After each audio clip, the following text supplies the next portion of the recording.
9 নম্বর কষ্ট দেওয়া হচ্ছে মানুষের দোষ ত্রুটির তল্লাশি করা, দোষ খুঁজে বেড়া, মানে ওত পেতে থাকা, দেখি যখন তখন খালি দোষ চর্চা করা, আজকে এর মধ্যে এই দোষ দেখলাম, তার মধ্যে এই দেখলাম। হ্যাঁ, না, কখনো করবেন না। মানুষের দোষ তলাশ করে বাড়াবেন না, না হলে আল্লাহ আপনার এক একটি দোষ সবগুলি মানুষের সামনে প্রকাশ করে, আল্লাহ তো সবই জানছেন, আল্লাহকে তলাশ করতে হবে না, আল্লাহ সব মানুষের সামনে প্রকাশ করে দুনিয়া আখেরাতে হাসরের মাঠে আপনাকে সমস্ত মানুষের সামনে লাঞ্ছিত অপদস্থ করবেন। এই মর্মে রাসূলুল্লাহ হাদিস রয়েছে সুনানে তিরমিজিতে, বলছেন রাসূলুল্লাহ সাল্লাল্লাহু আলাইহি ওয়াসাল্লাম, ইয়া মাশারা মান আসলামা বিলিসানিহি, হে ওই সব লোকেরা যারা মুখে প্রাথমিক স্তরে ইসলামকে গ্রহণ করেছো, মানে নতুন নতুন মুসলমান হয়েছো, ওয়ালাম ইয়াফিজুল ঈমান ইলা কলবিহি, আর অন্তরে এখনো ঈমান শক্ত হয়ে বসেনি, লা তুজুল মুসলিমিন, কোন মুসলিমকে কষ্ট দিও না, ওয়ালা তুআইয়িরুহুম, তাদেরকে কখনো খোঁটা দিও না, আঘাতমূলক কথা বলিও না, ওয়ালা তাত্তাবিউ আওরাতিহিম, তাদের দোষ তলাশ করে বেড়াইও না, ফাইন্নাহু মান তাত্তাবা আওরাত আখিল মুসলিম, কেউ যদি কোনো মুসলিমের দোষ তলাশ করে বেড়ায়, দেখি এর দোষ পাই কিনা, দেখি মানুষের দোষ পেয়েই যাবেন আপনি। হ্যাঁ, 2-4-5 দিন চলাফেরা করলে কোনো জায়গায় একটু ত্রুটি পাবেনি, আপনি শুধু দোষ তলাশ করে বেড়াচ্ছেন। যদি এই কাজটি করে তাতাব্বাল্লাহ আওরাত, আল্লাহ তার দোষগুলি সবগুলিকে একত্রিত করে দেবেন। ওমান তাতাব্বাল আওরাত, আর আল্লাহ যদি সব দোষকে এক জায়গায় জমা করে দেয় তোমার, ইয়াফুদাহু আলা ফি জাওফির রাহলি, বাড়িতে যদি ঢুকেও থাকে যে বাইরে বেরোবো না, তবু আল্লাহ আপনাকে আপনার ঘরের ভিতরে থাকা অবস্থায় লাঞ্ছিত অবস্থ করে দেবেন। মানুষের সমাজে নামে নির্জনে থাকবো, তবু আল্লাহ আপনাকে লাঞ্ছিত করবে, এটা তো দুনিয়াতে, আর হাসর মাঠেও লাঞ্ছিত করবেন। সুনান তিরমিজির হাদিস। 10 নম্বর কষ্ট দেওয়া হিংসার মাধ্যমে। আপনি হিংসা করছেন, যার হিংসা করছে তাকে কষ্ট দিচ্ছেন, আপনি হয়তো জানতে পারলো না কিন্তু কষ্ট দিচ্ছেন। আপনি যদি জানতে পারেন কষ্ট হবে না যে আমার হিংসা করে। বিদ্বেষ যদি রাখেন, মনোমালিন্য রাখেন, কষ্ট দিচ্ছেন। হিংসা, বিদ্বেষ, শত্রুতা আর মনোমালিন্য, এগুলি হচ্ছে কষ্ট দেওয়া। রাসূলুল্লাহ সাল্লাল্লাহু আলাইহি ওয়াসাল্লামের যে হাদিস রয়েছে, দাব্বা ইলাইকুম দাউল উমাম, নবী সাল্লাল্লাহু বলছেন তোমাদের মধ্যে বিজাতি কাফেরদের রোগের সংক্রমণ ঘটেছে। বিজাতি কাফেরদের মধ্যে যে সব দোষ ত্রুটি পাপ রয়েছে সেগুলির অনুপ্রবেশ ঘটেছে। সেগুলো কি? আল হাসাদ ওয়াল বাগজা, হিংসা এবং বিদ্বেষ। হিয়াল হালেকা, এতে সর্বনাশ করে দেয় মানুষের। হিংসা আর বিদ্বেষ কি করে? মানুষের সর্বনাশ করে দেয়। কিসের সর্বনাশ করে? লাকুল তাহলে কুসার, হালাকায় হালে মানে মুন্ডন করা, মাথা মুন্ডন করা নয়, বরং তাহলে কুদ্দিন, তোমার দিন ধর্মকে শেষ করে দিবে, তোমার ইমান ইসলামকে নষ্ট করে দিবে। কারণ আল্লাহর নিয়ামত আল্লাহ দিয়েছেন, আল্লাহ বলবেন যে তুমি দিয়েছ, তোমার কেন হিংসা হচ্ছে? আমি ওকে দিলাম তো। জি, আমি ইয়াসুদুনান্নাস আলা মা আতাহুমুল্লাহু মিন ফাদলি, আল্লাহ বলছেন যে আমি আল্লাহ তার ফজল করম থেকে কাউকে দিলেন, তো তোমার হিংসা করার কি আছে? হ্যাঁ, তোমারটা কেটে দিয়েছে, তোমারটা ঘাটতি করে কমতি করে দিয়েছে। তো এই ছিল হাদিস, মুসনাদ আহমদ তিরমিজির হাদিস, হাদিসটি হাসান। 11 নম্বর কষ্ট দেওয়া হচ্ছে কুধারণার মাধ্যমে। আজকাল অধিকাংশ মানুষকে দেখা যায় মানুষ সম্পর্কে সুধারণা রাখেন, একটুতি কুধারণা। সালাম দিলেন আর সেই লোকটি হয়তো ব্যস্ত ছিল, অথবা সে একটা টেনশনে ছিল। অনেক সময় মানুষ মানসিক দিক থেকে ব্যস্ত থাকে, রাস্তায় আপনার দিকে তাকিয়েছে, তারপরও খেয়ালই করেনি, আপনার সালাম টান দিয়ে চলে গেল। হ্যাঁ, তা আপনি ভাবলেন যে এই আমাকে সালামের জবাব দিল না। জি, এই ধরনের আমাদের মধ্যে সংকীর্ণতা এত বেশি আছে। অনেকদিন আগের কথা বলছি, আমাকে কেউ নাকি সালাম দিয়েছে সেন্টারের বাইরে, তো আমি সোজা আমি এদিক ওদিক তাকাই না, আবার যখন নামলাম গাড়ি থেকে সোজা এদিকে তো তাকাইও নি, খেয়ালও করিনি, শুনি, কানেও আওয়াজ আসেনি। আর তারপরে ভদ্রভাবে সালাম দেন, ভাই অফিস খোলা আছে, আসে না সালাম দেন আর বসার কথা বলেন। তো যাই হোক, সালামের আওয়াজও আসেন। পরে একজন এসে বলছে আপনাকে নাকি ওই লোক সালাম দিয়েছে, মানে ও দুটো পয়সা আছে ওর কাছে। হ্যাঁ, তো পয়সা থাকলেও তো আবার বিরূপ মন্তব্য করা সহজ। হ্যাঁ, কারণ অহংকার কাজ করছে। তো বলছে শেখকে সালাম দিয়েছি, তাও সালামের উত্তর দেয়নি। আস্তাগফিরুল্লাহ। এটা সুজান আপনার কুধারণা, কুধারণা কাবিরা গুনাহ। আল্লাহ রাব্বুল সূরা হয়ে যাবে ইন্না বাযা যান্নি ইসমুন, কিছু কিছু ধারণা গুনার কারণ। হ্যাঁ, গুনার কারণ, তার পাপী হওয়ার কারণ। যে তুমি পাপিষ্ঠ, কেন তুমি কুধারণা করবে? সব সময় আপনাকে সুধারণা রাখতে হবে। মেলা অজুহাত হইতে পারে। জি, ওলামারা বলেছেন তোমার ভাইয়ের জন্য 70টা ওজর খোঁজো, হইতে পারে সে খেয়াল করেনি, হইতে পারে বেচারা ব্যস্ত ছিল, হইতে পারে আর কিছু, মেলা হইতে পারে, মেলা হইতে ভালো মেলা হইতে পারে, আপনি বন্ধটাই কেন যাচ্ছেন আপনি?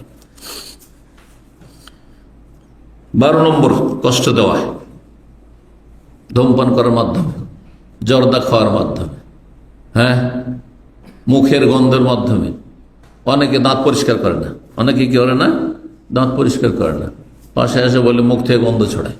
হ্যাঁ হ্যাঁ, অথবা আপনার পেঁয়াজ খেয়েছেন, কাঁচা পেঁয়াজ খেয়েছেন, রসুন খেয়ে, কাঁচা পেঁয়াজ রসুন খেয়ে মসজিদে জামাতে আসতে নিষেধ করে রাসূলুল্লাহ সাল্লাল্লাহু আলাইহি ওয়াসাল্লাম। কাঁচা পেঁয়াজ রসুনের চাইতেও নিকৃষ্ট নোংরা গন্ধ হচ্ছে এই বিড়ি সিগারেটের আর এই জর্দার। যারা জর্দা খায় না, তামাক সেবন করে না, তারা বুঝতে পারবে। আপনি জর্দাখোর হারামখোর কেমন করে বুঝবেন?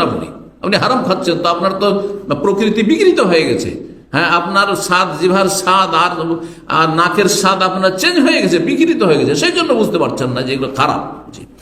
সুতরাং এমন কিছু তামাকু ব্যবহার করে অথবা ধূমপান করে, জর্দা খেয়ে, এসব করে কষ্ট দেবেন না কাউকে, এরকম পেঁয়াজ রসুন কাঁচা। 13 নম্বর কষ্ট দেওয়া হচ্ছে আপনার ময়লা আবর্জনা, যে কোনো কিছু হোক না কেন, যেটার প্রয়োজন নেই রাস্তায় ফেলে দিলেন। পানি খাওয়া শেষ হয়েছে, এখান থেকে নামলেন, পানির বোতলটা নিয়ে একটু কষ্ট করে ডাস্টবিনে ফেলে আসবেন না, ফেলে দিয়ে চলে গেলেন আপনি, সেন্টারের বাইরে রাস্তায় ফেলে দিলেন। আপনি কেন করছেন? এই দেশে 24 ঘন্টা ক্লিনার রাস্তায় ঘোরাফেরা করছে না? করছে না? কারণ এখানে তাহলে অধিকাংশ লোকেরা এখনো সেই সভ্যতায় পৌঁছেনি যে না, এটা আমার সেলফ সার্ভিস করতে হবে, এটা আমার ডাস্টবিনে ফেলে দিতে হবে। সেই জন্য কিন্তু আমার 4 বার যাওয়া হয়ে গেল, আপনার কয়েকবার যাওয়া হয়ে গেল এতে, ইউকে তো, আর ইউকের প্রায় শহরগুলিতে এখন মোটামুটি যাওয়া হয়ে গেল। সুবহানাল্লাহ, প্রথমবার যখন যায় তখন গিয়ে লন্ডনে গিয়ে, দ্বিতীয়বার তার প্রশ্ন ওঠে না, কারণ প্রথমবারে জেনে ফেলেছি।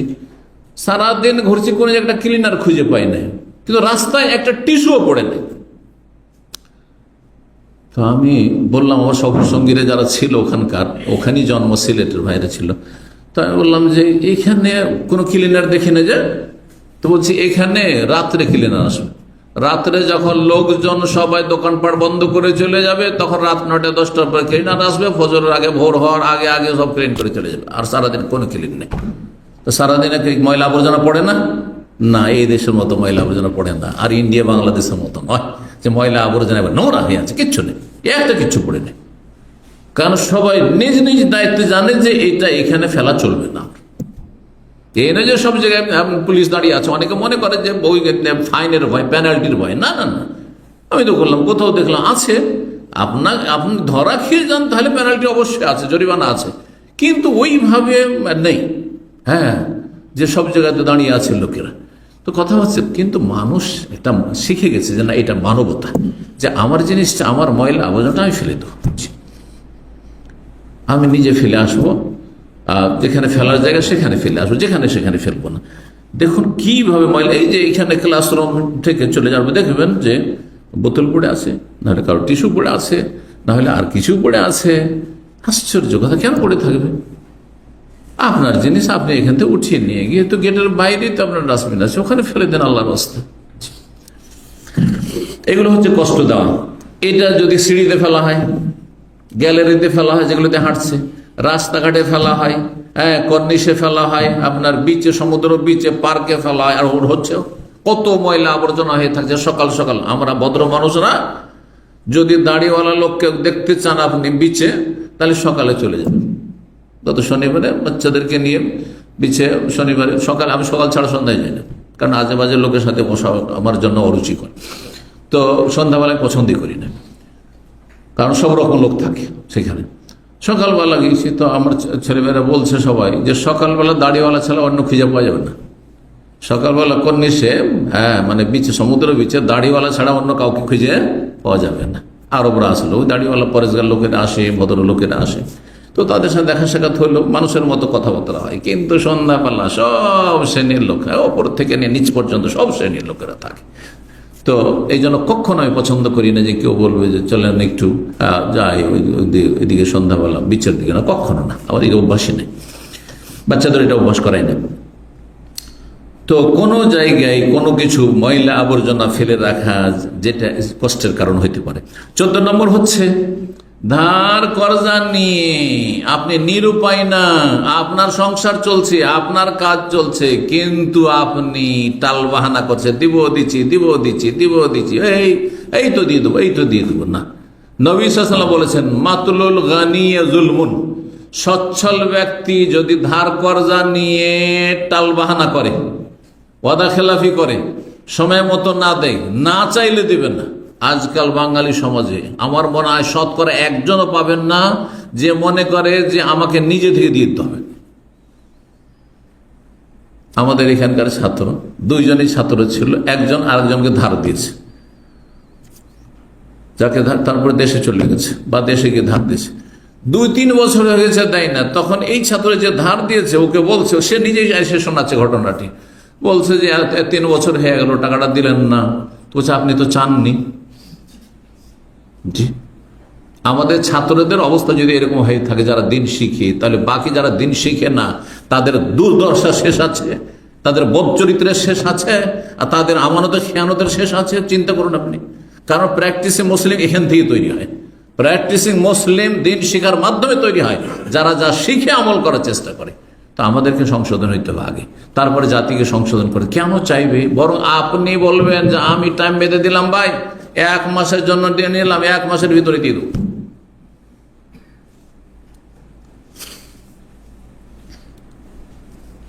15 নম্বর, এটি দিয়ে শেষ করছি, সেটা হচ্ছে যে আমাদের দেশে অনেক জায়গাতে উঁচু বাড়ি আছে কারো, আর কারো বাড়ি হচ্ছে একেবারে নিচু, অথবা আপনার খোলা বাড়ি আছে।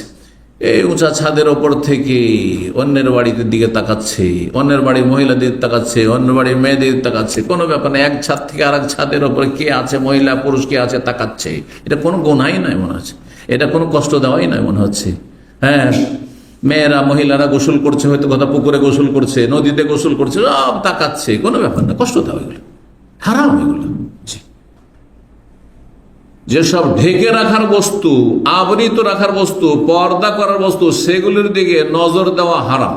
কারো বাড়িতে জানলা খোলা আছে, একটু তাকাচ্ছেন আপনি, দরজা খোলা আছে, তাকাচ্ছেন আপনি, আপনার উঁচা 5 তলা বাড়ির ওপর থেকে 1 তলা বাড়িওয়ালা গরিবের বাড়ির দিকে আপনি সব দেখছেন, আপনি হারাম কাজ করছেন, আপনি কষ্ট দিচ্ছেন। এইরকম কষ্ট করলে আমাদের দেশে অহরহ দিয়ে যাচ্ছে। আল্লাহ রাব্বুল আলামিন যেন আমাদেরকে সমস্ত রকম অনিষ্ট হতে বেঁচে থাকার তৌফিক দান করেন।